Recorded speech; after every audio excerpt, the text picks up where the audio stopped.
너희 설마 지영이 딸들이냐? 비가 내리던 밤이었어요.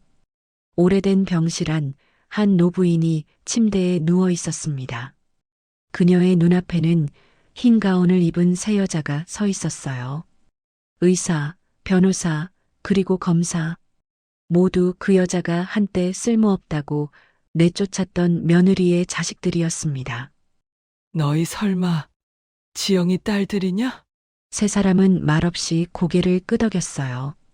그리고 조용히 한 여인이 병실 안으로 들어왔습니다. 흰머리로 변한 한지영. 그녀는 미소를 지으며 말했죠. 30년 만이네요. 어머니, 그 순간 병실 안 공기가 멈췄습니다. 한때는 증오로 가득했던 두 여자의 눈에서 같은 눈물이 흘러내렸어요. 영상 보시기에 앞서 구독과 좋아요를 눌러주시면 많은 사람들과 이야기를 나눌 수 있습니다. 어디 지역에서 사연을 듣고 계신지 댓글 남겨주세요. 새벽부터 내리던 비는 그칠 기미가 없었습니다. 산자락에서 불어오는 바람은 축축한 냄새를 품고 골목을 따라 흘러들었어요. 지붕 끝에서 떨어지는 빗방울이 처마를 때릴 때마다 오래된 시골집의 벽이 조금씩 흔들리는 것 같았습니다. 집 안에서는 그보다 더 차가운 말들이 쏟아지고 있었어요. 정순자는 굳은 얼굴로 마루에 서 있었습니다. 눈가에는 피곤이, 입가에는 분노가 얹혀 있었어요. 그녀의 시선은 부엌 한쪽에 서 있는 며느리 한지영을 향하고 있었습니다. 지영아, 나도 이제 더는 참을 수가 없구나. 그녀의 목소리는 낮았지만 한마디 한마디가 비수처럼 날카로웠습니다. 딸만 셋 낳고 이게 무슨 팔자냐? 이 집안이 너 때문에 흉하다는 말 동네 사람들이 다 안다. 너 같은 며느리 둔 내가 부끄럽다. 지영은 아무 말도 하지 않았습니다. 젖은 손으로 앞치마를 만지작거리며 그저 고개를 숙였어요. 무겁게 가라앉은 공기 속에서 빗소리만이 들려왔습니다. 죄송합니다, 어머니. 그녀는 간신히 입을 열었지만 그 목소리는 너무 작아 금세 빗소리에 묻혀버렸습니다. 순자는 등을 돌리며 한숨을 내쉬었습니다. 내가 널 받아들인 게 잘못이었어. 우리 집안의 아들이 끊기게 생겼잖아. 이젠 나가라. 더는 같은 하늘 아래 살기 싫다. 그 말에 방 한켠에서 놀고 있던 막내 아이가 울음을 터뜨렸습니다. 지영은 아이를 품에 안고 달랬습니다. 하지만 눈물은 참을 수가 없었어요. 가슴 속에 맺혀있던 억울함이 터져 나왔습니다. 저도 아들 낳고 싶었어요, 어머니. 하지만 그건 제 뜻대로 되는 게 아니잖아요. 그녀의 목소리가 떨렸지만 정순자의 표정은 변하지 않았습니다. 그럼 딸만 낳은 게 내 탓이냐? 사주팔자도 못 고치는 며느리가 무슨 소용이야. 지영은 그 말을 끝으로 고개를 들었습니다. 눈가에는 눈물이, 입가에는 결심이 서려 있었습니다. 알겠습니다, 어머니. 오늘 나가겠습니다. 하지만 제 아이들만은 건드리지 말아주세요. 그녀는 낡은 이불 보자기 위에 몇 벌의 옷과 아이들 사진 한 장을 챙겼습니다. 손때 묻은 밥공기와 젖병 하나를 싸넣으며 속으로 되뇌었어요. 그래, 여기서 끝이다. 이제는 다시 시작해야 한다. 세 딸은 마당으로 나와 엄마의 손을 잡았습니다. 큰딸 서유는 초등학교 2학년, 둘째 수지는 7살, 막내 소정은 이제 막 걸음마를 떼었어요. 비가 흩뿌리는 마당을 걸어 나올 때 발밑에 흙탕물이 튀어 올랐습니다. 아이들의 치맛자락이 젖고 손끝이 시려왔습니다. 정순자는 마루에 서서 그 모습을 바라봤습니다. 한때는 가족이었지만 이제는 남보다 먼 존재가 되어버린 사람들. 그녀의 눈가도 미세하게 떨렸지만 입술은 굳게 닫혀 있었습니다. 그렇게 나가면 다시는 돌아오지 마라. 그녀는 차갑게 말하며 방으로 들어가 문을 닫았습니다. 문이 닫히는 소리가 천둥처럼 울렸습니다. 지영은 한 번 더 고개를 숙였어요. 마치 마지막 인사를 하듯 문 쪽으로 짧게 허리를 굽혔습니다. 그녀는 아이들을 이끌고 집을 떠났습니다. 비는 점점 굵어졌습니다. 산길을 따라 내려오는 물줄기가 골목을 덮었고 발밑에 흙이 쑥 빠져들었어요. 지영은 한 손으로 막내를 안고 다른 손으로 둘째를 잡은 채 걸음을 재촉했습니다. 버스 정류장까지는 한참을 걸어야 했습니다. 하지만 그 길이 오늘따라 끝이 없게 느껴졌어요. 큰딸 서윤이 울먹이며 물었습니다. 엄마, 우리 이제 어디 가요? 지영은 잠시 멈춰서서 아이를 내려다봤습니다. 그리고 조용히 말했습니다. 이제 엄마랑 새로운 집으로 가자. 우리끼리 잘 살면 돼. 그녀의 눈에는 눈물이 가득했지만 그 눈물 속엔 희망이 있었습니다. 멀리서 버스가 덜컹거리며 다가왔습니다. 버스 안에는 낯선 사람들의 시선이 그들을 향했지만 지영은 아랑곳하지 않았습니다. 아이들을 태우고 마지막으로 창밖을 바라봤어요. 빗속에 흐릿하게 보이는 시어머니의 집, 그곳엔 그녀의 지난 10년이 모두 남아 있었습니다. 남편의 젊은 초상, 첫 아이를 낳던 날의 웃음, 그리고 수없이 견뎌낸 눈물들이 그곳에 머물러 있었어요. 버스 문이 닫히자 그녀의 삶도 한 페이지를 넘겼습니다. 엔진 소리가 커지며 낡은 버스가 천천히 언덕을 올라갔습니다. 지영은 아이들의 머리를 감싸 안았습니다. 얘들아, 엄마가 약속할게. 우리 꼭 잘 살 거야. 지금은 힘들어도 언젠가 웃을 날이 올 거야. 막내 소정은 엄마의 품에서 눈을 비비며 잠들었습니다. 둘째 수지는 그 모습을 보며 조용히 입술을 깨물었어요. 큰딸 서유는 창밖을 보며 속삭였습니다. 엄마, 저희 나중에 꼭 어른이 돼서 엄마 행복하게 해드릴게요. 지영은 대답 대신 아이의 손을 꼭 잡았습니다. 그 손이 작고 따뜻했습니다. 그 따뜻함이 그녀를 다시 살게 만들었어요. 버스 창밖으로는 여전히 빗물이 흘렀습니다. 하지만 그 빗물 사이로 언뜻 새벽의 빛이 비쳐왔습니다. 그 빛은 희미했지만 분명히 존재했어요. 그녀는 그 빛을 바라보며 마음속으로 다짐했습니다. 이제부터야. 딸만 낳았다고 구박받던 인생이 아니라 딸들 덕분에 다시 일어서는 인생으로 살 거야. 버스는 천천히 시골길을 벗어나 도시로 향했습니다. 지영은 눈을 감았습니다. 그녀의 눈가를 따라 흐르는 눈물은 더 이상 슬픔이 아니었습니다. 그건 새로운 삶을 향한 출발의 눈물이었습니다. 그리고 그렇게 한지영과 세 딸의 여정이 시작되었습니다. 그날 내리던 빗소리는 그들의 인생에서 지워지지 않는 첫 장면으로 남았어요. 세상은 그들을 내쫓았지만 그날 그들은 가족이라는 이름으로 세상을 다시 품기 시작했습니다. 도시에 도착했을 때 비는 이미 멎어 있었어요. 하지만 하늘은 여전히 회색빛이었고 사람들의 발걸음은 차가웠습니다. 버스에서 내린 지영은 아이 셋을 이끌고 길가에 섰습니다. 어디로 가야 할지, 누구에게 도움을 청해야 할지 알 수 없었어요. 바로 그날이 그녀 인생에서 처음으로 아무도 없는 날이었습니다. 큰딸 서윤이 손을 꼭 잡으며 물었습니다. 엄마, 이제 우리 어디 가요? 지영은 아이의 머리를 쓰다듬으며 대답했습니다. 일단 방부터 찾아보자. 우리만의 집을. 그녀는 허름한 건물들 사이를 헤매며 부동산 간판을 찾아다녔습니다.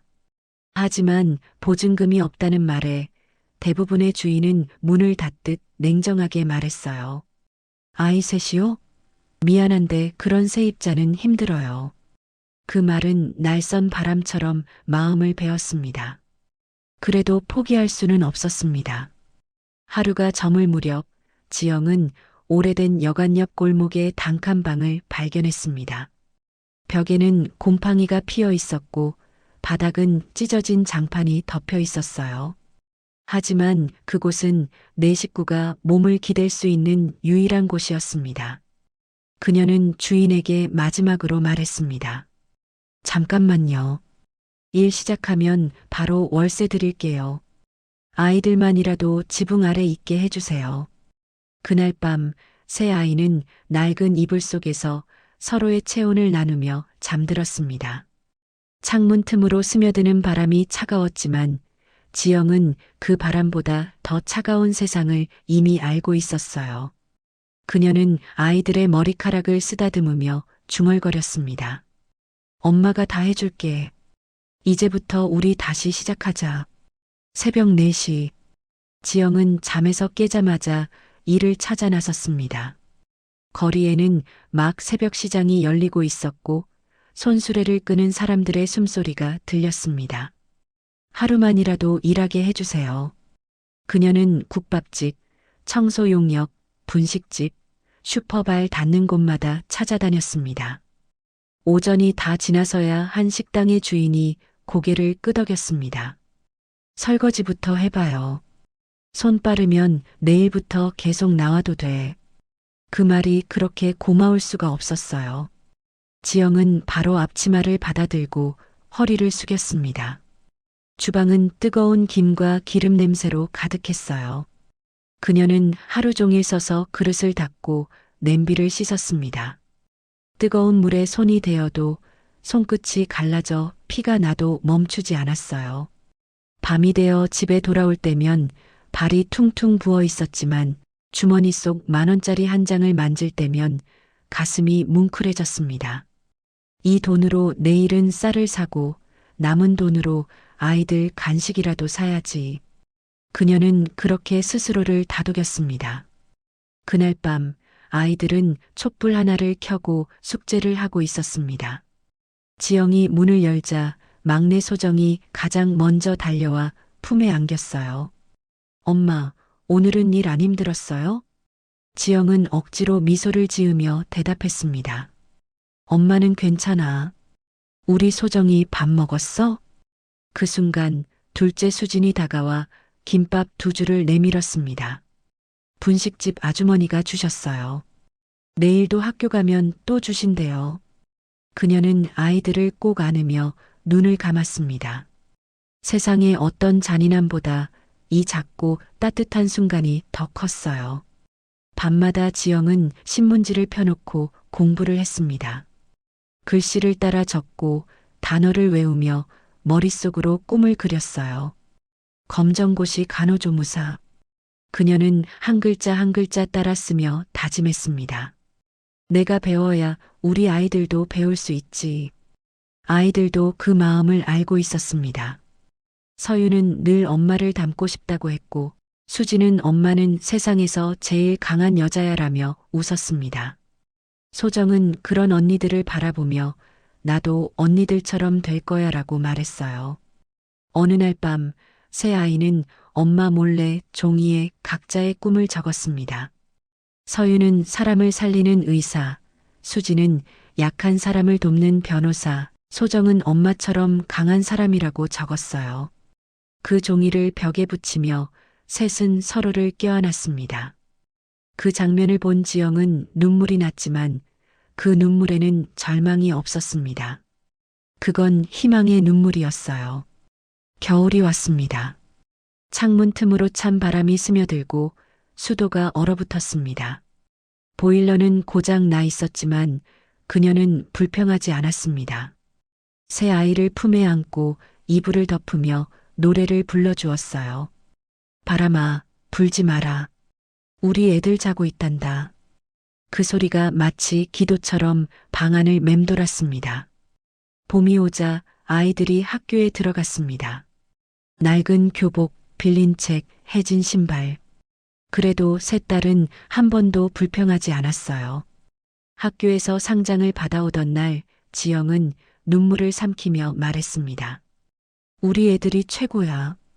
세상에서 제일 자랑스러워. 그녀의 손은 여전히 거칠었지만 그 손으로 미래를 쥐고 있었습니다. 밤이 되면 그 작은 방 안에 네 사람의 숨소리가 고요히 섞였습니다. 세상은 여전히 그들을 모른 척했지만 그 시간만큼은 그 누구보다 따뜻했어요. 지영은 아이들의 곁에서 속삭였습니다. 우리 조금만 더 버티자. 버티면 반드시 길이 생길 거야. 그녀는 그 말 한마디로 자신을 붙잡았어요. 그날도 새벽이 밝아오고 있었습니다. 지영은 아이들 머리맡에 손을 얹었습니다. 얘들아, 엄마가 오늘도 다녀올게. 그녀는 늘 그 말로 하루를 시작했습니다. 세상은 여전히 냉정했고 하루하루가 버거웠지만 그녀는 결코 무너지지 않았습니다. 그녀의 고단한 하루들은 어느새 새 아이의 꿈을 키우는 밑거름이 되었어요. 그날 밤 지영은 오래된 벽에 붙은 꿈종이를 바라보며 조용히 웃었습니다. 의사, 변호사, 엄마처럼 강한 사람 그래. 너희는 반드시 해낼 거야. 그녀는 스스로에게 속삭였습니다. 나는 아직 끝나지 않았다. 그 말이 그들의 인생을 이끌 첫 번째 불씨가 되었습니다. 그의 봄 단칸방의 공기는 조금 달라졌습니다. 겨울의 매서운 찬 기운이 물러가고 창문 틈으로 따뜻한 햇살이 스며들었어요. 하지만 여전히 방 안은 좁고 아이들이 책을 펴기엔 공간이 부족했습니다. 그래도 그 방은 세 딸에게 꿈을 키우는 공간이었습니다. 책상 대신 밥상, 스탠드 대신 촛불이 있었지만 세 자매는 그 아래서 글씨를 써내려갔어요. 큰딸 서유는 초등학교 6학년이 되었습니다. 그녀는 언제나 이른 새벽에 일어나 공부를 시작했습니다. 아직 해가 뜨기도 전 어둑한 방 안에서 펜 끝이 종이를 스치는 소리가 조용히 들렸어요. 그녀는 공부가 재밌어서 하는 게 아니었습니다. 엄마를 도와드릴 수 있으려면 나부터 잘해야 해. 그게 서윤의 이유였죠. 지영은 새벽 출근을 준비하며 그런 딸의 뒷모습을 바라보곤 했습니다. 살짝 굽은 어깨, 피곤하지만 집중하는 눈빛, 그 모습이 자신을 닮았다고 생각했습니다. 서윤아, 너무 무리하지 말고 밥 꼭 챙겨 먹어. 그녀가 부엌에서 밥을 푸며 말하자 서윤은 고개를 들지도 않은 채 대답했습니다. 엄마, 이번 시험만 잘 보면 장학금 받을 수 있어요. 그럼 교복도 새로 살 수 있잖아요. 그 말에 지영은 아무 말도 하지 못했습니다. 세상에 초등학생의 소원이 교복 한 벌이라니. 그녀는 고개를 숙이며 조용히 밥을 더 올려주었습니다. 그래, 그럼 엄마도 오늘 더 힘낼게. 우리 서윤이 힘내자. 그날 밤 식탁 위에는 소박한 저녁이 놓였습니다. 김치찌개 한 냄비, 달걀 프라이 2개, 그리고 밥 한 공기를 네 식구가 나눠 먹었어요. 막내 소정은 젓가락으로 김치를 반으로 나누며 말했습니다. 언니, 시험 잘 보면 진짜 부자 되는 거야? 둘째 수진이 웃으며 대답했습니다. 시험 잘 보면 공부를 더 할 수 있고 공부를 더 하면 좋은 직업을 가질 수 있대. 그럼 엄마처럼 밤새 일 안 해도 돼. 그 말을 듣던 지영은 젓가락을 내려놓았습니다. 작은 식탁 위로 묵직한 침묵이 흘렀습니다. 아이들은 그 뜻을 몰랐지만 지영의 눈가에는 금세 눈물이 고였어요. 그래, 우리 딸들은 엄마보다 나은 세상에서 살게 될 거야. 며칠 뒤 서윤의 학교에서 장학금 시험이 열렸습니다. 시험날 아침, 하늘은 잔잔한 비로 젖어 있었어요. 지영은 이른 새벽 일을 마치고 집으로 돌아왔습니다. 식당 앞에서 미끄러진 무릎엔 작은 상처가 있었지만 그걸 신경 쓸 겨를이 없었어요. 그녀는 손에 든 1,000원짜리 3장을 꺼내 서윤의 손에 쥐어줬습니다. 이걸로 붕어빵 사 먹어. 시험 끝나면 꼭 먹어야 해. 알겠지? 서윤은 두 손으로 그 돈을 꼭 잡았습니다. 그 작은 돈이 세상에서 가장 귀한 선물처럼 느껴졌어요. 엄마, 꼭 잘 볼게요. 학교에 도착한 서윤은 교문 앞에서 잠시 멈춰 섰습니다. 운동장 한쪽에서 바람이 불고 벚꽃잎이 흩날리고 있었어요. 그녀는 마음속으로 작게 기도했습니다. 하나님, 저 실수 안 하게 해주세요. 엄마처럼 강한 사람이 되게 해주세요. 시험장은 긴장으로 가득했습니다. 칠판 위에는 장학금 특별고사라는 글씨가 붙어 있었고 친구들의 손엔 연필 자국이 남아 있었어요. 서유는 가장 앞자리에 앉아 펜을 쥐었습니다. 손끝이 떨렸습니다. 종이 위에 첫 글자를 쓰는 순간 그녀의 머릿속엔 엄마의 얼굴이 떠올랐어요. 비 오는 날에도 일하러 나가던 엄마의 뒷모습, 설거지로 갈라진 손, 그리고 조금만 더 버티자던 목소리. 그 기억들이 가슴을 꽉 채웠습니다. 종이 울렸습니다. 서유는 연필을 더 세게 쥐었습니다. 답을 쓸 때마다 땀이 종이에 번졌고 눈가에는 눈물이 고였습니다. 하지만 끝까지 포기하지 않았어요. 그녀는 처음으로 공부가 아닌 삶을 걸고 시험을 치르고 있었습니다. 시험이 끝난 후 서유는 운동장 벤치에 앉았습니다. 손끝이 차가웠지만 가슴은 이상하게 뜨거웠습니다. 그녀는 하늘을 올려다보며 혼잣말을 했어요. 엄마, 나 잘했어요. 정말 열심히 했어요. 하늘 위로 구름이 걷히고 햇살이 내리쬐었습니다.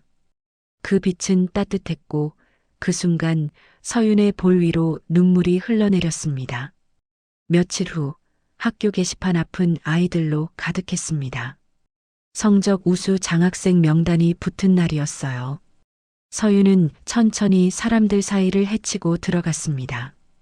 게시판에 적힌 이름들 중 가장 위에 그녀의 이름이 있었어요. 1등 한서윤. 그 순간 서윤은 아무 말도 할 수 없었습니다. 그저 가만히 게시판을 바라보다가 손으로 입을 막았습니다. 눈물이 왈칵 쏟아졌어요. 주변에서 친구들이 놀라며 야, 축하한다 라고 외쳤지만 서윤의 귀엔 아무 소리도 들리지 않았습니다. 그녀의 머릿속엔 오직 한 사람, 엄마 생각뿐이었어요. 엄마, 나 해냈어요.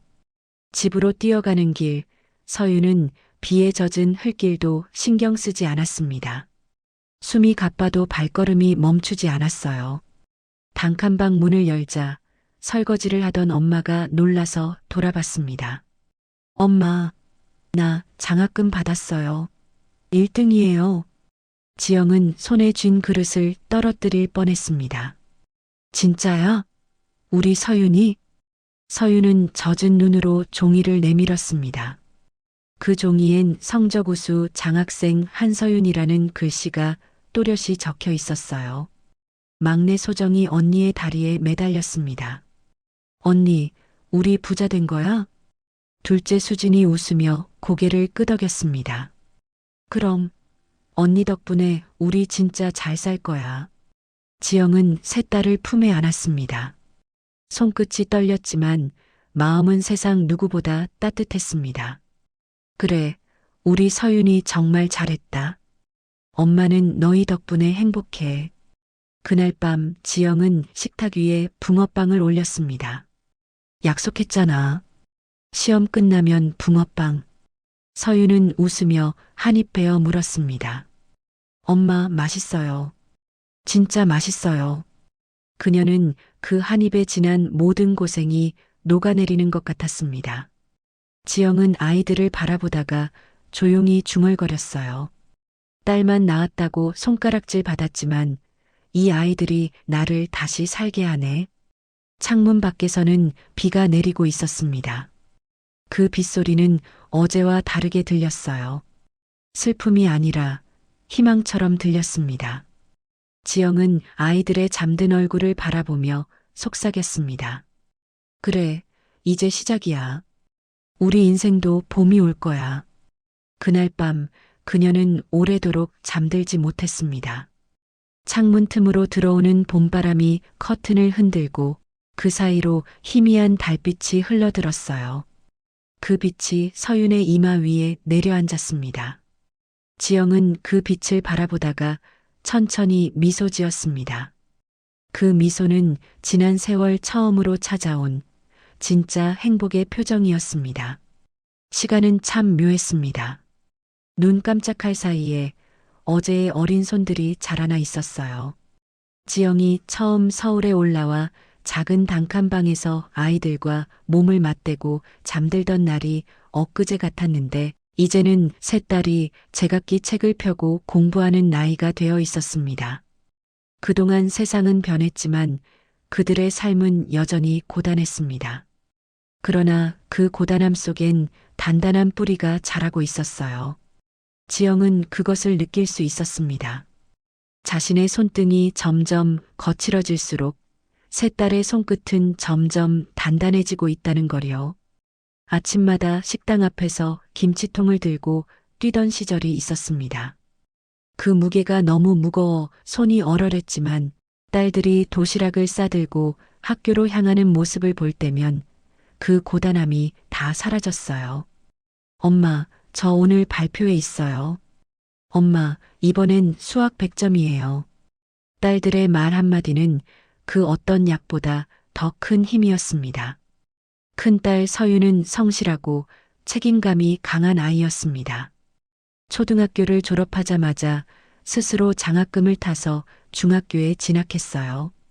공부를 시작하면 주변의 소음조차 들리지 않았습니다. 어느 날 새벽에 일어나 보니 서윤이 책상 앞에 엎드려 자고 있었어요. 책 옆에는 의사라는 단어가 크게 적힌 노트가 놓여 있었습니다. 지영은 그 노트를 조심스럽게 덮으며 속삭였습니다. 그래, 내가 그렇게 원한다면 하늘이 길을 열어주겠지. 둘째 수지는 언제나 정의감이 넘쳤습니다. 학교에서 부당한 일을 보면 가만히 있지 못했어요. 친구가 억울하게 혼나면 선생님에게 나서서 대신 설명하곤 했죠. 어느 날 선생님이 웃으며 말했습니다. 수진이는 나중에 변호사 되면 딱이야. 그 말을 들은 지영은 집에 돌아와 아이에게 물었습니다. 정말 변호사 되고 싶어? 수지는 고개를 끄덕이며 대답했어요. 응.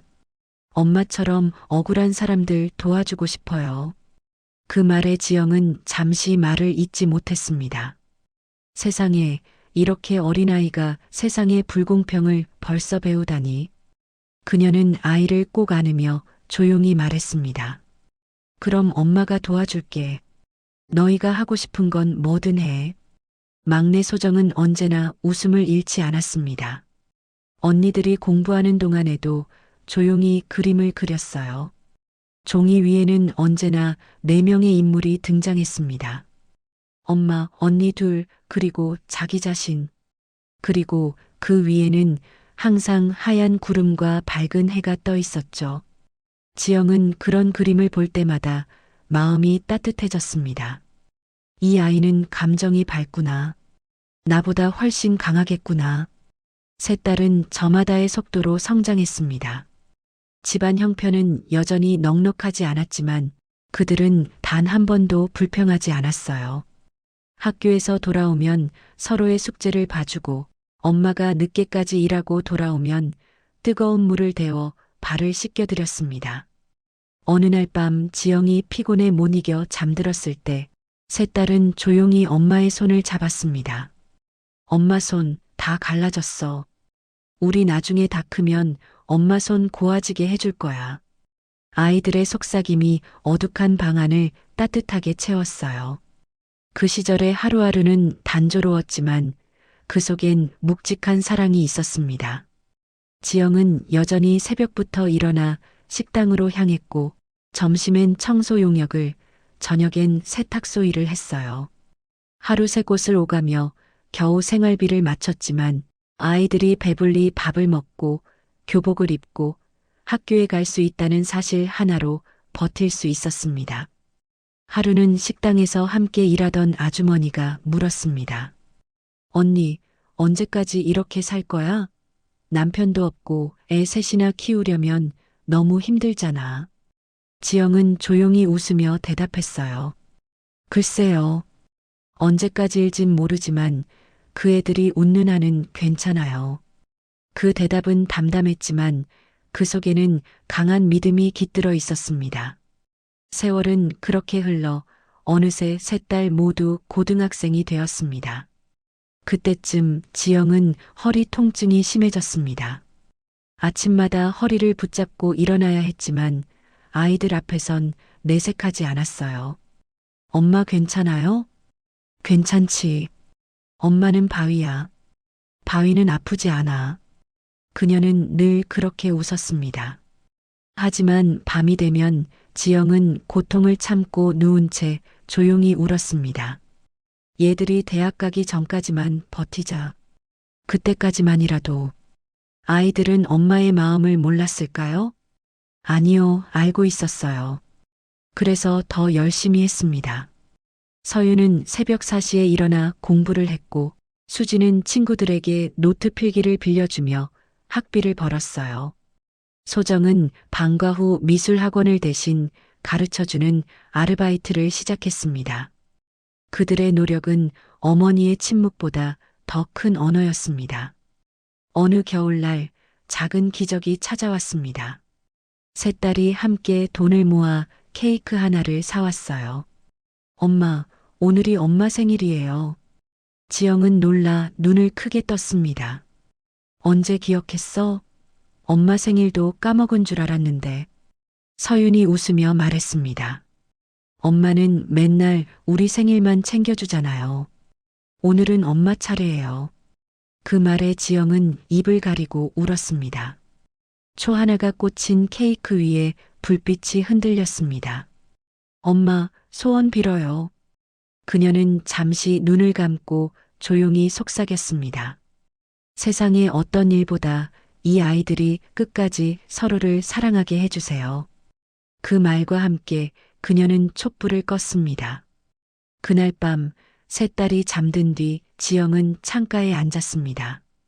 창문 밖에는 도심의 불빛이 반짝이고 멀리서 기차가 지나가는 소리가 들렸어요. 그 소리를 들으며 그녀는 생각했습니다. 이제 이 아이들은 내 손을 벗어나도 괜찮겠지. 이제 정말 자기 인생을 살 수 있겠지. 그녀는 벽에 붙은 아이들의 상장들을 바라보았습니다. 수학 경시대회 최우수상, 모범 학생상, 미술 공모전 장려상. 그 모든 종이들이 세월의 흐름 속에서도 반짝였습니다. 그 반짝임이 그녀에게는 다이아몬드보다 값졌어요. 지영은 한참 동안 그 상장들을 바라보다가 천천히 미소 지었습니다.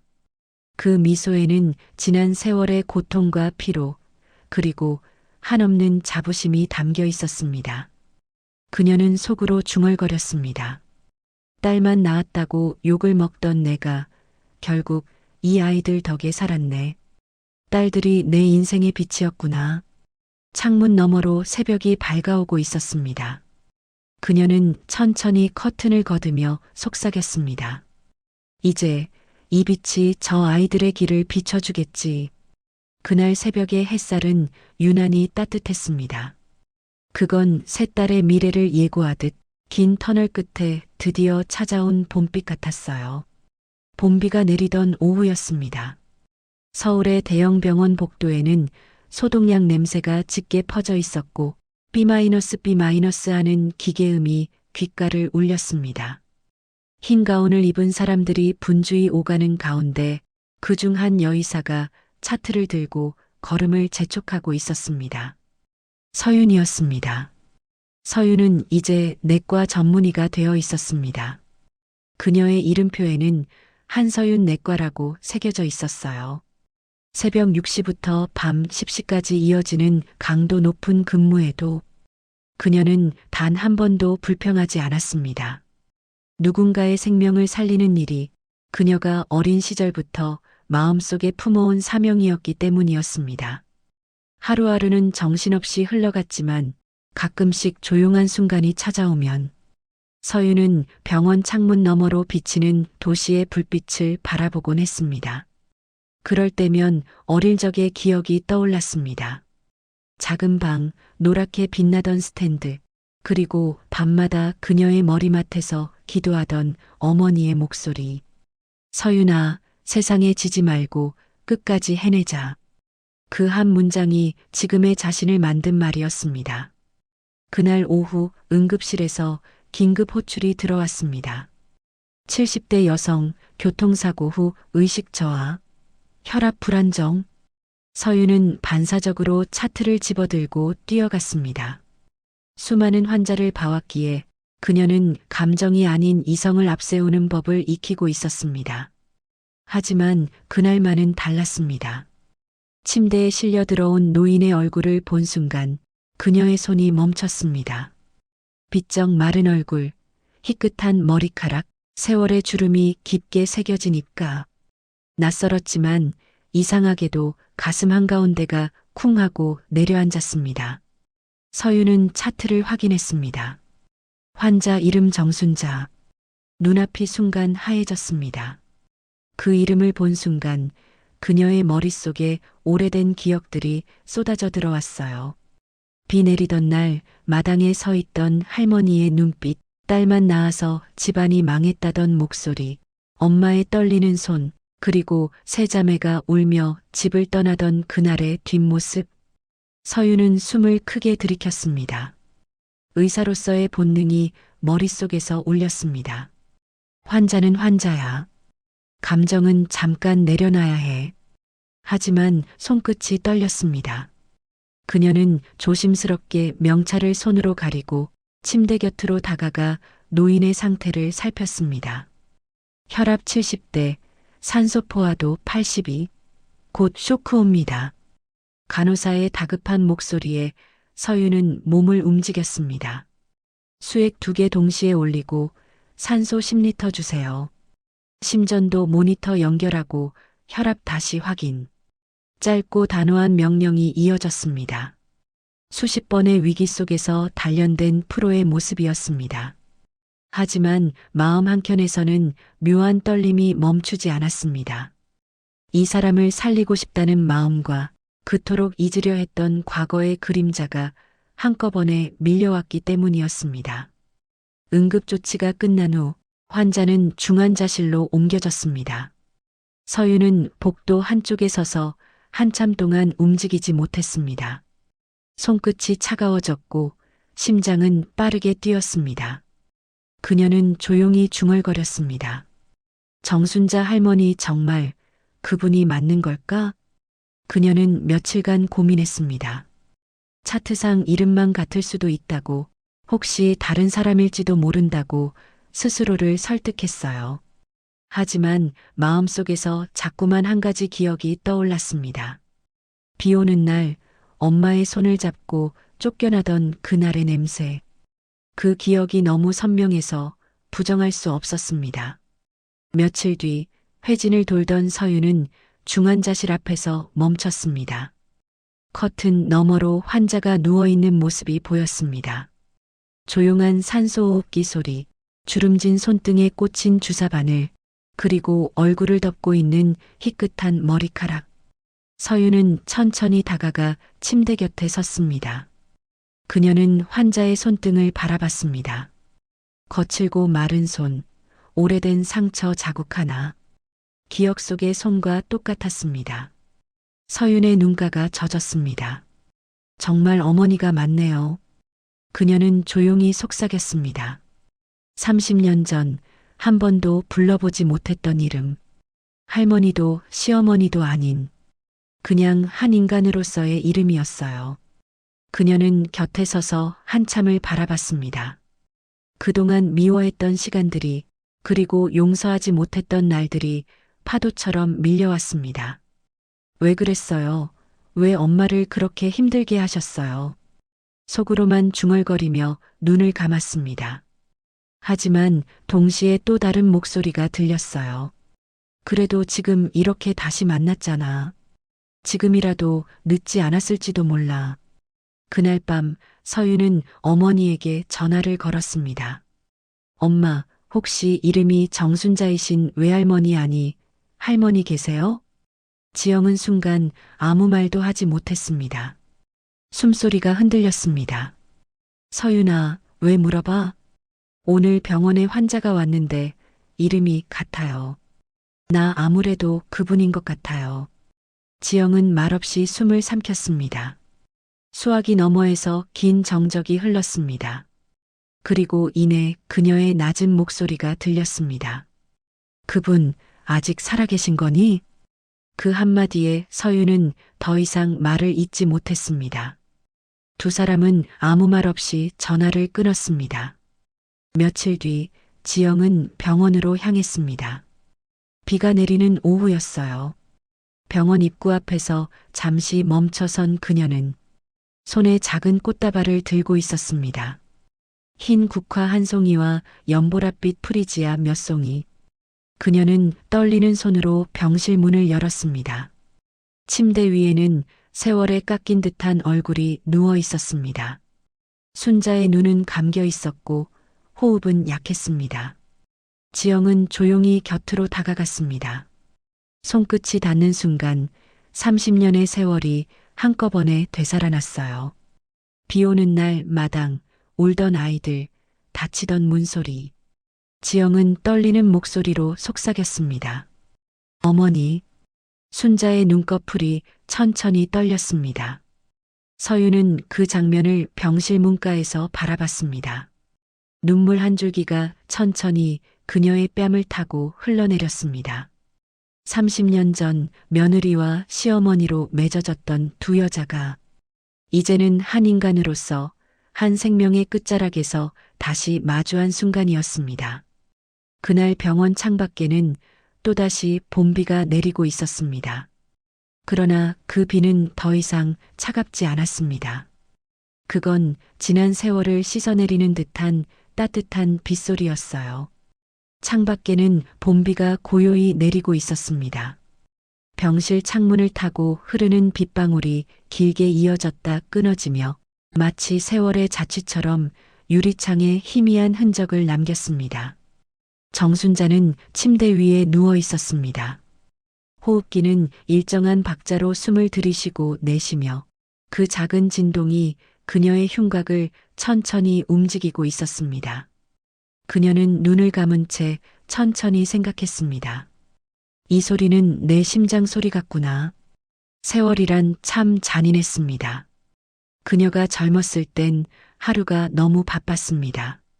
남편을 챙기고 장을 보고 시집온 며느리를 구박하는 일이 마치 숨쉬는 일처럼 자연스러웠습니다. 그땐 그것이 어른의 몫이라 믿었어요. 가부장 아래서 살아온 세월이 그것이 옳다고 가르쳐줬으니까요. 하지만 지금은 그 모든 믿음이 무너져 있었습니다. 병실의 벽에 걸린 시계 초침 소리가 멈출 때마다 그녀는 과거의 어느 장면으로 다시 끌려 들어갔습니다. 비 내리던 마당, 진보다리를 든 며느리, 그 옆에서 울던 어린 손녀들. 그녀는 그때의 자신을 떠올리면 지금도 몸이 떨렸습니다. 딸만 낳으면 집안이 끊긴다. 그 말을 서슴없이 내뱉던 자신의 목소리가 아직도 귓가에 맴돌았습니다. 그 말이 며느리의 가슴에 얼마나 깊은 상처를 남겼는지 그녀는 이제야 알았습니다. 지영이. 그녀는 조용히 이름을 불렀습니다. 그 이름은 오랜 세월 입 밖으로 꺼내지 못했던 단어였습니다. 그녀의 입술은 바짝 말라 있었지만 그 한 단어를 부르는 순간 눈가가 젖었습니다. 정순자는 그동안 수없이 많은 사람을 떠나보냈습니다. 남편은 병으로 세상을 떠났고 아들은 외국으로 떠난 뒤 연락이 끊겼습니다. 집은 넓었지만 텅 비었고 식탁엔 늘 혼자 먹다 남은 국이 식어 있었습니다. 밤이 되면 TV 소리만이 벗이 되어 주었지만 그 소리조차 점점 멀게 들렸습니다. 그녀는 그런 고요 속에서 매일같이 꿈을 꾸었습니다. 비 내리던 마당, 젖은 흙, 어린 손녀들의 울음소리, 그리고 자신을 바라보던 며느리의 눈.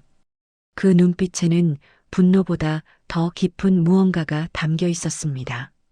슬픔, 체념, 그리고 마지막 자존심 같은 것. 그녀는 꿈에서 그 눈을 볼 때마다 가슴이 무너져 내렸습니다. 그때 내가 왜 그랬을까? 그녀는 천장을 바라보며 속삭였습니다. 그냥 품어줄 수도 있었는데 왜 그렇게 내쫓았을까? 목이 메어 더 이상 말을 잇지 못했습니다. 그녀는 한참 동안 손끝을 바라보았습니다. 이제는 마디가 굳고 핏줄이 도드라진 손. 한때는 가정의 살림을 쥐고 며느리를 꾸짖으며 권위를 휘둘렀던 손이었습니다. 하지만 지금은 그 손으로는 물 한 컵조차 들기 어려웠습니다. 그때 병실 문이 살짝 열렸습니다. 낯익은 그림자가 들어왔습니다. 지영이었습니다. 세월이 흘러도 그녀의 걸음걸이는 여전히 조용했습니다.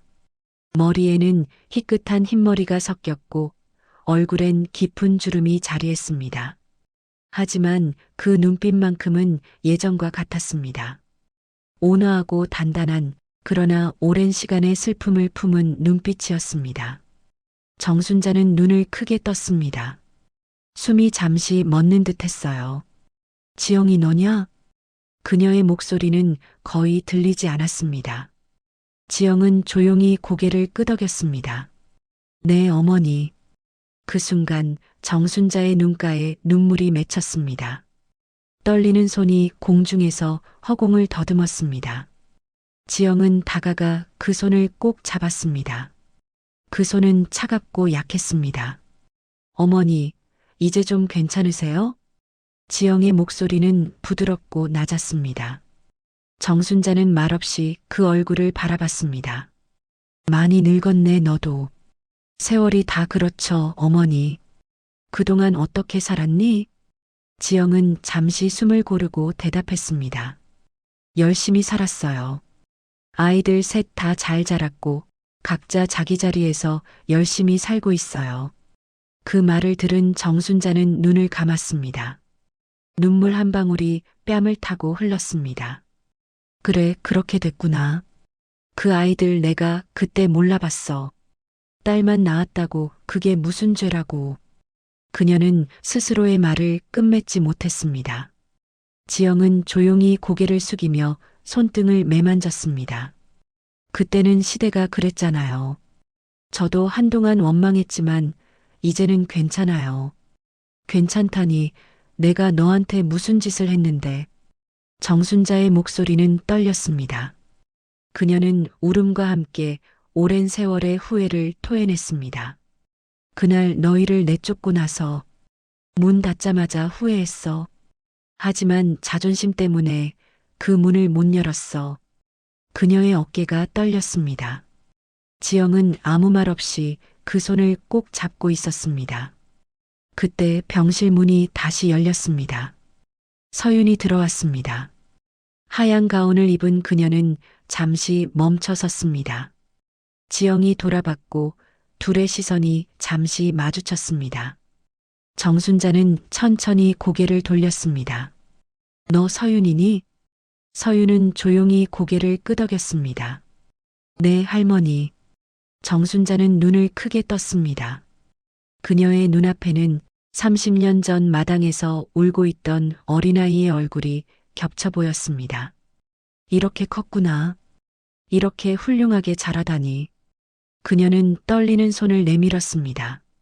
서윤이 그 손을 잡았습니다. 할머니, 이제 괜찮아요. 다 지나간 일이에요. 그 말에 정순자는 고개를 저었습니다. 아니야. 그게 제일 큰 죄였어. 지나가면 되는 줄 알았는데 세월이 지나도 마음이 안 지나가더라. 지영은 그 말을 들으며 눈을 감았습니다. 서윤은 조용히 고개를 숙였습니다. 순자의 눈에는 눈물이 고였습니다. 그래도 이렇게 다시 만났으니 됐지. 이젠 마음이 조금은 편해. 그녀는 숨을 고르며 미소를 지었습니다. 창문 너머로 비가 그치고 있었습니다. 흐릿했던 하늘 사이로 햇살이 천천히 스며들었고 그 빛이 병실 안을 따스하게 채웠습니다. 순자는 창가를 바라보며 중얼거렸습니다. 세상에 이렇게 따뜻한 빛이 있었구나. 지영은 그 옆에서 천천히 미소를 지었습니다. 어머니, 이제 마음 내려놓으세요. 순자는 고개를 끄덕였습니다. 그래, 지영아 고맙다. 이제야 조금 편해지는구나. 그녀는 눈을 감았습니다. 오랜 세월의 무게가 천천히 풀려나가듯 입가에 미소가 번졌습니다. 그리고 그 순간 서윤은 병실 밖으로 나가 복도 끝 창문을 바라봤습니다. 유리창 너머로 봄비가 먹고 빗물 자국이 햇살에 반짝였습니다. 그녀는 조용히 중얼거렸습니다. 엄마, 할머니가 이제는 편해지신 것 같아요. 지영은 고개를 끄덕였습니다. 그래, 이제 그분 마음에도 봄이 온 거야. 병실 안에는 따뜻한 침묵이 흘렀습니다. 비로소 세 사람의 세월이 한 곳에서 맞닿은 순간이었습니다. 병원 복도에는 오후 햇살이 길게 번져 있었습니다. 하얀 벽에 부딪힌 빛이 천천히 병실 안으로 스며들며 오랫동안 차가웠던 공기를 따뜻하게 덮었습니다. 창밖에서는 빗방울이 완전히 멎었고 구름 사이로 희미한 푸른 하늘이 드러나고 있었습니다. 정순자는 침대 머리맡에 기대어 앉아 있었습니다. 며칠 전까지만 해도 가쁜 숨을 몰아쉬던 그녀의 얼굴엔 어딘가 홀가분한 평온이 깃들어 있었습니다. 긴 세월 묵혀왔던 죄책감이 조금은 녹아내린 듯 했어요. 그녀는 천천히 창문을 바라보다가 조용히 중얼거렸습니다. 이제야 날씨가 맑구나. 그때 병실 문이 조심스럽게 열렸습니다. 하얀 가운을 입은 서윤이 들어섰고 그 뒤를 이어 수진과 소정, 그리고 지영이 천천히 걸음을 옮겼습니다. 30년 전 한마당 위에서 헤어졌던 네 사람의 발소리가 이번엔 차분히 한 병실 안으로 모여들었습니다. 정순자는 놀란 듯 눈을 크게 떴습니다. 지영아, 그리고 저 아이들은. 그녀의 시선이 세 딸에게 옮겨졌습니다. 이제는 다 자란 새 여인. 흰 가운을 입은 서윤, 단정한 정장 차림의 수진, 그리고 소정은 밝은 원피스를 입고 손에 꽃을 들고 있었습니다. 시간은 아이들을 성숙하게 만들었고 그 세월의 무게는 정순자의 마음을 더욱 흔들어 놓았습니다. 지영은 병실 중앙에 섰습니다. 그녀는 조용히 말했다. 어머니, 아이들이 인사드리러 왔어요. 그 말 한마디에 정순자의 손이 떨렸습니다. 이렇게 다 컸구나, 이렇게 훌륭하게 자라다니. 서윤이 다가왔습니다. 그녀는 고개를 숙여 인사했습니다. 할머니, 오랜만이에요. 순자는 그 얼굴을 오래 바라보았습니다. 내가 널 알아보겠구나.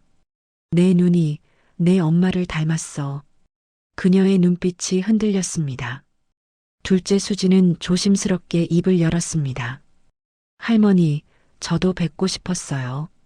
그래, 내가 그때 내 손자 삼았어야 할 아이지. 순자의 목소리가 떨렸습니다. 그녀는 한숨처럼 웃으며 말했습니다. 너무 늦게 알아봤구나. 너희가 내게 이렇게 찾아올 줄은 상상도 못했어. 막내 소정이 꽃다발을 내밀었습니다.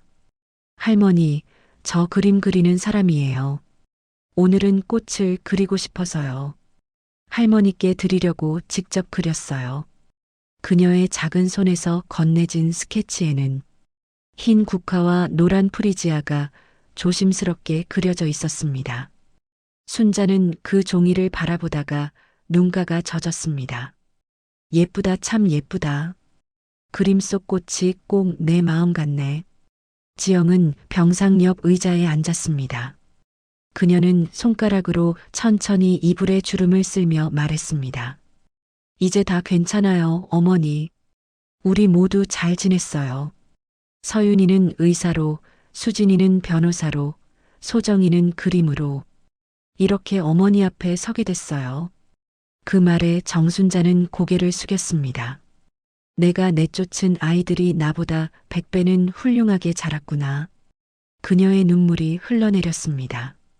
순자의 손등이 떨렸습니다. 그 손을 지영이 천천히 감쌌습니다. 이제 마음 내려놓으세요, 어머니. 그때는 모두 힘들었잖아요. 순자는 고개를 저었습니다. 아니야, 힘들어서 그런 게 아니야. 그땐 내가 틀린 줄 몰랐어. 사람이 늙고 나서야 비로소 보이는 게 있더구나. 그녀는 세 딸을 바라보았습니다. 너희를 미워한 적은 없었다. 그저 무서웠던 거야. 세상이 내게 주는 두려움을 너희에게 퍼부은 거야. 그게 죄라는 걸 너무 늦게 알았지.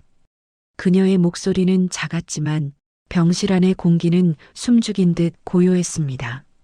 지영은 천천히 고개를 끄덕였습니다. 어머니, 우리 모두 다 늙었잖아요. 이제는 그 일 다 흘려보내요. 순자는 미소를 지었습니다. 그래, 이제 흘려보내자. 오늘처럼 이렇게 모두 함께 있을 줄은 몰랐어. 잠시 침묵이 흘렀습니다. 햇살이 병실 커튼 사이로 부드럽게 비쳤습니다.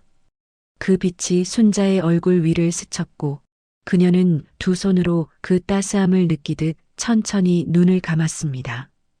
이제 조금은 편해졌네. 서윤이 옆으로 다가가 작은 상자를 내밀었습니다. 그 안에는 세 딸이 함께 준비한 목걸이 하나가 들어 있었습니다. 순자는 놀라 눈을 크게 떴습니다. 이건 뭐니? 할머니, 우리가 함께 만든 거예요. 세 개의 작은 원이 서로 이어진 모양이에요. 우리 셋이 그리고 할머니랑 엄마까지 다 연결되어 있잖아요. 순자는 손끝으로 그 목걸이를 어루만졌습니다. 그렇구나. 이게 가족이구나. 끊어졌다고 생각했는데 결국은 이어져 있었구나. 그녀의 눈가에 눈물이 고였습니다. 지영은 조용히 그 옆에 앉아 세 딸의 어깨를 한 번씩 감싸 안았습니다. 순자는 그 모습을 바라보다가 나지막이 말했습니다. 지영아, 내가 내게 준 건 상처뿐인데 넌 나한테 사람답게 사는 법을 가르쳐줬구나. 지영은 천천히 미소 지었습니다. 어머니, 저도 배웠어요. 사람은 미워하면서도 사랑할 수 있다는 걸요. 순자는 눈을 감았습니다. 그녀의 얼굴에 평온한 빛이 스며들었습니다. 창문 밖에서는 구름 사이로 완전히 햇살이 터져 나왔고 그 빛이 병실을 황금빛으로 물들였습니다. 세 딸은 나란히 서서 창가를 바라봤습니다. 그들의 얼굴에도 눈물이 맺혔지만 그 눈물은 슬픔이 아닌 안도와 감사의 눈물이었습니다. 순자가 마지막으로 입을 열었습니다. 얘들아, 이제 미워하지 말아라. 인생이란 게 참 짧다. 서로 사랑할 시간도 부족하니까. 그녀의 목소리는 점점 작아졌습니다. 지영은 그 손을 꼭 잡았습니다. 네, 어머니. 이제 됐어요. 우리 다 괜찮아요. 병실 안에는 바람 소리도 기계음도 멈춘 듯 고요했습니다. 그 고요 속에서 내 여인의 숨소리만이 잔잔하게 이어졌습니다. 마치 세월이 잠시 숨을 고르는 듯 했습니다. 창문을 통해 들어온 햇살이 순자의 머리맡에 내려앉았습니다. 그 빛은 한동안 그대로 머물렀습니다. 그리고 아주 천천히 그녀의 얼굴 위로 미소가 번졌습니다. 그날 이후 세 딸은 종종 병원 창문 앞에 서서 햇살이 쏟아지던 그 시간을 떠올렸습니다. 그들은 말했습니다. 그날의 빛이 우리 가족을 다시 이어줬어. 지영은 그 말을 듣고 미소를 지었습니다. 그래, 사람의 인연은 끊어지는 게 아니야. 다만 돌아오는 길이 조금 멀 뿐이지. 그녀의 눈가엔 여전히 눈물이 고여 있었지만 그 눈물은 고통의 눈물이 아니었습니다. 그건 오랜 세월 끝에 찾아온 평화의 눈물이었습니다. 노을이 병실 창문을 천천히 물들이고 있었습니다. 붉은 빛이 커튼 사이로 스며들어 벽에 길게 번졌고 그 빛이 닿을 때마다 오래된 시간의 그림자들이 천천히 사라지는 듯 했어요. 하얀 벽과 기계음으로 가득했던 공간이 이제는 마치 오래된 사진 속처럼 따뜻하게 느껴졌습니다. 정순자는 창가 쪽으로 시선을 옮겼습니다. 창밖 하늘에는 봄비가 완전히 그치고 구름 사이로 황금빛 햇살이 부드럽게 흘러들고 있었습니다. 그녀는 약하게 미소를 지으며 혼잣말을 했습니다. 이제야 날씨가 참 맑구나. 그동안 참 오래 비가 내렸는데 그녀의 손에는 여전히 지영의 손이 잡혀 있었습니다. 서로의 체온이 느껴질 만큼 가까웠지만 그 온기 속에는 말로 다할 수 없는 세월의 무게가 묻어 있었습니다. 셋 딸은 병실 한쪽에 서 있었습니다. 서유는 조용히 어머니의 상태를 살피고 있었고 수지는 손끝으로 작은 수첩을 매만지며 숨을 고르고 있었습니다. 소정은 스케치북을 무릎에 올려놓고 조용히 창문 쪽을 바라보고 있었어요. 시간이 느리게 흘렀습니다. 기계음이 규칙적으로 이어지고 순자의 호흡은 점점 얕아지고 있었습니다. 지영은 그 옆에서 입술을 떨며 중얼거렸습니다. 어머니, 아프시면 손 한 번만 쥐세요. 순자는 힘겹게 손가락을 움직였습니다. 그녀의 입가에 미소가 번졌습니다. 괜찮아, 이제 괜찮아. 지영은 고개를 숙였고 눈물이 떨어졌습니다.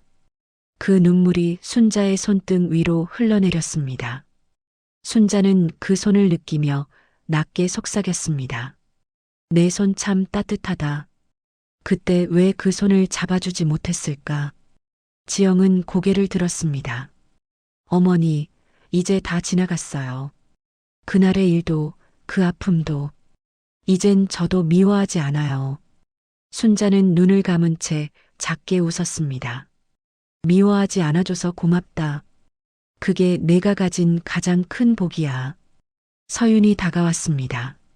그녀는 할머니의 옆에 무릎을 꿇고 앉았습니다. 할머니, 저예요. 서윤이에요. 순자는 천천히 눈을 떴습니다. 그 눈동자 속에 어린 시절 마당에서 울던 아이의 모습이 겹쳐졌습니다. 서윤아, 내가 이렇게 컸구나. 그날 내가 울던 얼굴이 아직도 기억나는데. 서윤의 눈가가 붉어졌습니다. 이제 울지 않아요, 할머니. 할머니가 괜찮으시면 그걸로 돼요. 순자는 미소 지었습니다. 그래, 이제 나 정말 괜찮다. 그녀는 잠시 눈을 감았다가 다시 떴습니다. 얘들아, 다 같이 가까이 와보렴. 셋 딸은 조심스레 침대 곁으로 다가왔습니다. 순자는 떨리는 손으로 한 명씩 얼굴을 어루만졌습니다. 서윤아, 내 눈은 지영이를 닮았어. 사람을 살리는 손이 참 고맙구나. 수진아, 내 목소리가 단단하네. 사람의 억울함을 대신 말해주는 그런 사람 멋지다. 소정아, 넌 여전히 웃는 얼굴이 예쁘구나. 그 미소로 세상을 따뜻하게 해주렴. 셋 딸은 한꺼번에 울음을 참지 못했습니다. 순자는 천천히 숨을 골랐습니다. 너희를 미워한 적은 없단다. 그저 내가 그땐 세상을 너무 좁게 봤어. 사람이 나이 먹으면 다 알게 되는 줄 알았는데 그게 아니더라. 사랑은 젊을 때도 늙을 때도 배워야 하는 거였어. 그녀는 고개를 돌려 지영을 바라봤습니다. 지영아, 너한텐 말로 다 할 수 없는 미안함이 있다. 내가 널 며느리로 받아들이고도 사람으로는 보지 못했구나. 지영은 고개를 저었습니다. 어머니, 전 이미 용서했어요. 아니, 용서라는 말조차 필요 없어요. 우리 모두 그 시절에 묶여 있었을 뿐이에요. 순자는 눈을 감으며 미소를 지었습니다. 내가 참 강한 여자야. 그래서 이 아이들이 이렇게 잘 자랐나 봐. 병실 안은 완전히 고요했습니다. 커튼 사이로 붉은 햇살이 그녀의 얼굴 위를 천천히 스쳤습니다. 그 빛이 마치 마지막 인사를 건네는 듯 부드럽게 번졌습니다. 순자는 창문을 바라봤습니다. 날씨가 이렇게 좋은 날은 참 오랜만이네. 지영아, 고맙다. 지영은 떨리는 목소리로 대답했습니다. 어머니, 이제 편히 쉬세요. 순자는 고개를 끄덕였습니다. 그래, 이젠 정말 쉬어야겠구나. 그녀는 천천히 눈을 감았습니다. 숨결이 점점 잦아들었습니다. 지영은 그 손을 놓지 않았습니다. 손끝의 온기가 천천히 식어가고 있었지만 그녀는 그것을 끝까지 잡고 있었습니다. 서윤은 차분히 심전도 모니터를 바라봤습니다. 기계음이 한동안 일정하더니 이내 조용히 멎었습니다. 수진이 손으로 입을 막았고 소정은 눈을 감았습니다. 지영은 손을 떨며 속삭였습니다. 어머니 수고하셨어요. 이제 고통도 외로움도 다 끝났어요. 순자의 얼굴에는 평온한 미소가 남아 있었습니다. 그 미소는 한 생을 마무리하는 자의 후회와 안도, 그리고 용서가 뒤섞인 표정이었습니다. 서윤이 창문으로 다가가 커튼을 걷었습니다.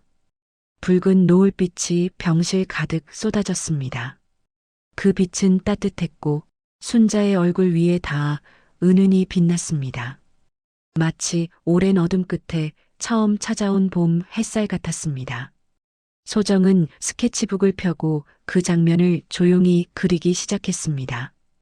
붉은 빛, 하얀 시트, 세 사람의 손이 맞닿은 장면. 그리고 아래에 조용히 한 줄을 적었습니다. 사랑은 늦게 피어도 결국 피어난다. 그녀는 그림을 들고 엄마에게 보여주었습니다. 지영은 그것을 보고 미소 지었습니다. 그래, 소정아. 그게 오늘의 이야기네. 병실 문이 열렸고 바람이 들어와 커튼을 살짝 흔들었습니다. 순자의 손 위에 떨어진 햇살이 반짝였습니다. 그 빛은 오래도록 남아 내 여자의 기억 속에서 평생 지워지지 않았습니다. 그날 이후 병원 복도를 걸어나가는 지영의 발걸음은 한결 가벼웠습니다. 그녀는 하늘을 올려다봤습니다. 구름이 흩어지고 투명한 푸른 하늘이 열려 있었습니다. 그녀는 마음속으로 속삭였습니다. 어머니, 이제 진짜 편히 주무세요. 당신의 봄이 이제야 왔네요. 지영의 뒤를 따라 걷는 세 딸의 눈빛에는 그날 병실에 스며들던 햇살의 온기가 그대로 남아 있었습니다. 그 온기 속에서 그들은 모두 하나의 진실을 배웠습니다. 사랑은 잊혀지지 않는다. 단지 시간이 걸릴 뿐이다. 며칠이 지났습니다. 봄비가 그치고 병원 앞 벚나무 가지마다 꽃눈이 터지기 시작했습니다. 하얀 병원 담장 옆으로 떨어지는 꽃잎들이 바람에 날렸고 그 아래를 지영과 세 딸이 천천히 걸어 나왔습니다. 순자의 장례는 조용하고 단정하게 치러졌습니다. 많은 이들이 오진 않았지만 그 자리를 채운 건 오히려 시간이었습니다. 과거와 현재, 후회와 용서가 한자리에 모여 마지막 인사를 나눈 자리였죠. 지영은 묘비 앞에서 두 손을 모았습니다. 검은 제복을 입은 서윤이 곁에 서 있었고 수지는 준비해온 편지를 꺼내 낭독했습니다. 할머니, 이제 그날의 비는 그쳤어요. 당신이 남긴 말이 우리 모두의 마음을 열었어요. 사랑은 늦게 피어도 결국 피어난다는 걸 배웠어요. 그녀는 편지를 봉분 위에 올려놓았습니다. 소정은 꽃 한 송이를 손으로 고쳐 세웠습니다. 그 꽃은 프리지아였습니다. 순자가 생전에 좋아했던 꽃이었죠. 지영은 눈을 감고 속삭였습니다. 어머니, 참 길고도 짧은 인생이었네요. 그래도 끝이 이렇게 따뜻해서 참 다행이에요. 잠시 후 세 사람은 함께 고개를 숙였습니다. 그 자리에 바람이 불었고 꽃잎이 사뿐히 봉분 위로 내려앉았습니다. 그건 마치 누군가의 대답처럼 느껴졌습니다. 그래, 이제 됐다. 그날 그들은 그렇게 봄의 첫 오후를 맞이했습니다. 며칠 후 지영의 집 거실에는 오랜만에 웃음소리가 흘렀습니다. 작은 식탁 위에는 따뜻한 미역국 냄새가 퍼졌고 서윤은 에이프런을 두르고 국을 푸고 있었습니다. 엄마, 오늘은 내가 요리사예요. 지영은 웃으며 말했다. 의사가 요리하면 위험한 거 아니야? 엄마 환자한테 처방하듯 간만 맞추면 돼요. 수지는 테이블에 접시를 놓으며 덧붙였습니다. 오늘은 꼭 먹으면서 얘기해야 돼요. 할머니 얘기, 우리 셋 다 기억으로 남기자. 소정은 옆에서 그림을 꺼냈습니다. 그림에는 병실의 창문, 노을, 그리고 손을 맞잡은 네 사람이 있었습니다. 그 아래엔 손글씨로 적혀 있었어요. 다시는 늦지 않게 사랑하자. 지영은 그 글씨를 보고 한참 동안 말을 잇지 못했습니다. 그녀는 그림을 두 손으로 쓰다듬으며 조용히 중얼거렸습니다. 그래, 우리가 할머니의 봄을 이어가야지. 저녁 무렵 식사가 끝난 후 서유는 조용히 창가로 다가갔습니다. 창문 너머로 붉은 노을이 펼쳐지고 있었어요. 그녀는 그 빛을 한참 바라보다가 말했다. 엄마, 이상하게 요즘 환자들을 볼 때마다 할머니 생각이 나요. 이제야 알 것 같아요. 사람을 살린다는 게 몸만이 아니라 마음을 살리는 거라는 걸요. 지영은 고개를 끄덕였습니다. 그래, 서윤아. 사람의 상처는 시간이 지나야 낫는 거야. 할머니도 우리도 그렇게 나은 거고. 수지는 웃으며 말했다. 이젠 우리 집이 제일 정의로운 병실이네요. 엄마는 마음을 치료하고, 언니는 몸을 치료하고, 나는 억울한 사람들 도와주고, 소정이는 세상을 예쁘게 그려주고. 그 말에 모두 웃었습니다. 그 웃음 속에는 이제 슬픔이 아닌 따뜻한 평화가 있었습니다. 밤이 깊었습니다. 지영은 불을 끄고 창가에 앉았습니다. 바람에 흔들리는 커튼 너머로 달빛이 흘러들었습니다. 그녀는 하늘을 바라보다가 작은 미소를 지었습니다. 어머니, 잘 계시죠? 요즘 아이들 웃는 거 보면 참 예쁘죠? 달빛이 그녀의 얼굴을 비추었습니다. 그 빛은 마치 대답처럼 부드럽게 흔들렸습니다. 지영은 눈을 감고 속삭였습니다. 이제 저도 어머니처럼 기다릴 줄 아는 사람이 될게요. 다음 날 아침, 서유는 출근 준비를 하며 가운을 입었습니다. 수지는 서류 가방을 챙겼고 소정은 캔버스를 들고 밖으로 나갔습니다. 지영은 현관 앞에서 세 딸의 뒷모습을 바라보며 말했다. 얘들아, 오늘도 각자 자리에서 잘 버텨. 무슨 일 있어도 서로 도와야 해. 세 딸은 동시에 대답했습니다. 네, 엄마. 문이 닫히고 지영은 잠시 그 자리에 서 있었습니다. 햇살이 현관문 틈으로 들어와 발밑을 비추고 있었어요. 그녀는 그 빛을 보며 생각했습니다. 인생은 참 이상해. 잃는 것 같다가도 결국은 다 돌아오는구나. 그날 오후 소정은 작업실에 앉아 있었습니다. 그녀는 새 그림을 그리고 있었어요. 그림 속에는 봄날의 병원 창문이 있었고 그 앞에서 손을 맞잡은 두 여인이 있었습니다. 그림의 제목은 용서. 그녀는 그 그림을 완성하고 아래에 조용히 한 문장을 적었습니다. 인생은 결국 서로를 이해하는 여정이다. 그녀는 창문을 열었습니다. 따뜻한 바람이 들어왔고 햇살이 캔버스를 부드럽게 감쌌습니다. 그 빛 속에서 먼지들이 반짝였습니다. 그건 마치 어머니의 미소 같았고 할머니의 손길 같았습니다. 저녁이 되자 지영은 식탁에 앉아 작은 일기를 썼습니다. 오늘도 아이들은 잘 살고 있다. 그리고 나도 여전히 살고 있다. 사람은 용서받을 때보다 용서할 때 조금 더 단단해진다. 그녀는 펜을 내려놓고 창문을 열었습니다. 멀리서 노을빛이 번지고 있었습니다. 그녀는 미소를 지으며 조용히 중얼거렸습니다.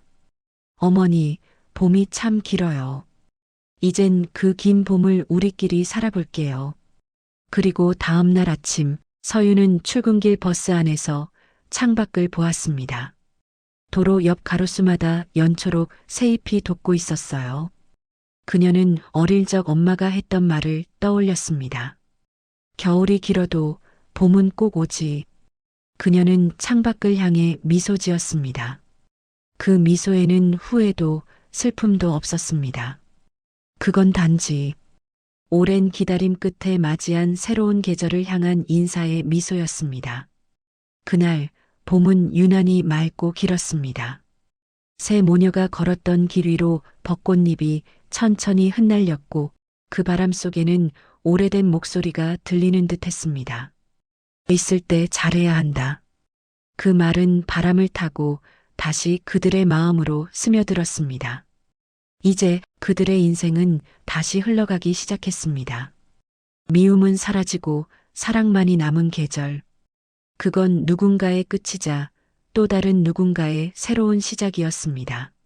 누군가를 용서한다는 건 그 사람을 위해서가 아니라 결국 나 자신을 자유롭게 만드는 일이 아닐까요? 오늘의 이야기가 여러분 마음에도 작은 위로가 되길 바랍니다.